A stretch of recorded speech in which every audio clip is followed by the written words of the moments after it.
সীমান্ত থেকে জনক গোটা পৃথিবীর প্রতিটি মুসলিম জনপদে শুধুমাত্র মুসলিম হবার অপরাধে গণিত হয়ে সকল মুসলমানদেরকে হত্যা হতে হচ্ছে। সম্মানিত হাজির, শুধুমাত্র মানুষের ন্যায্য অধিকার চাওয়ার অপরাধে সম্প্রতি বাংলাদেশে শত শত ছাত্র জনতাদেরকে গুলির সামনে লাশ হয়ে বাড়ি ফিরতে হচ্ছে। সম্মানিত হাজির, জুলুমকে জুলুম বলা হয় কোন জিনিসকে তার বিপরীত স্থানে রাখা। এই জুলুম যুগে যুগে ছিল, বর্তমানেও ছিল, বর্তমানেও আছে। আমরা যদি শিক্ষাঙ্গনের দিকে তাকাই সেখানেও দেখি জুলুম। যেই বিষয়গুলো ছাত্রদের পড়া দরকার সেই বিষয় না পড়িয়া ইসলাম বিদ্বেষী একটি মতবাদ, ট্রান্সজেন্ডার, যেগুলো ছাত্রদের ইমানকে হরণ করে নিয়ে যায় এমন একটি মতবাদ পড়ানো হয়। অথচ মুসলিম বিশ্বের ঐতিহাসিক বীরত্বগাথা ইতিহাসদের পড়ানো হয় না।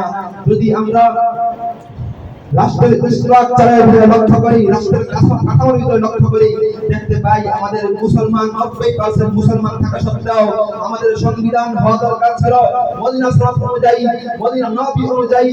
অথচ আমাদের এই সংসদকে পশ্চিমা কালচারে ব্রিটিশদের অনুকূলে আমাদের সংসদকে গড়ে তোলা হয়েছে।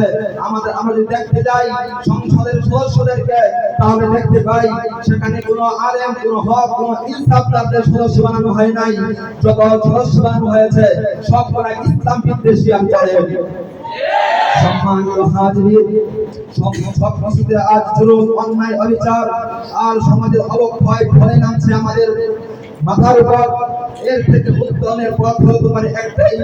সম্মানিত হাজির, আমরা যদি সমস্ত জুলুমের মোকাবেলা করতে চাই, আমরা যদি সমস্ত জুলুমের প্রতিরোধ করতে চাই, আমরা যদি আমাদের ভাগ্য ফিরিয়ে আনতে চাই, ইনসাফ যদি কায়েম করতে চাই, যত শিক্ষাঙ্গন আছে আমাদের দেশে সমস্ত শিক্ষাঙ্গনের ভিতরে উলুমে কুরআন আর উলুমে হাদিস দিয়ে পরিবর্তন করতে হবে।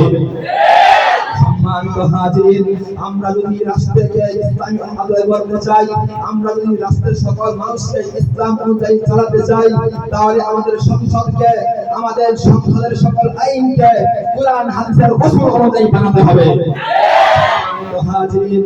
আজ যদি আমরা জেগে না উঠি, আজ যদি আমরা গর্জে না উঠি, আজ যদি আমরা সমস্ত মতবাদকে ইসলামের অনুযায়ী না বানাই, তাহলে কোনদিন এই বাংলার জমি থেকে জুলুম বিতাড়িত হবে না। সম্মানিত হাজির, অচিরেই আর সময় নাই, সময় এবার এসেছে, এবার জাগ্রত হয়েছে মুসলমান।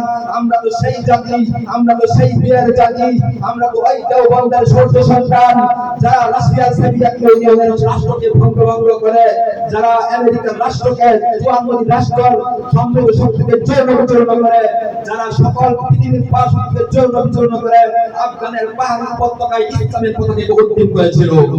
সম্মানিত হাজির, আল্লাহ তাআলা আমাদের সকলকে তৌফিক দান করুন।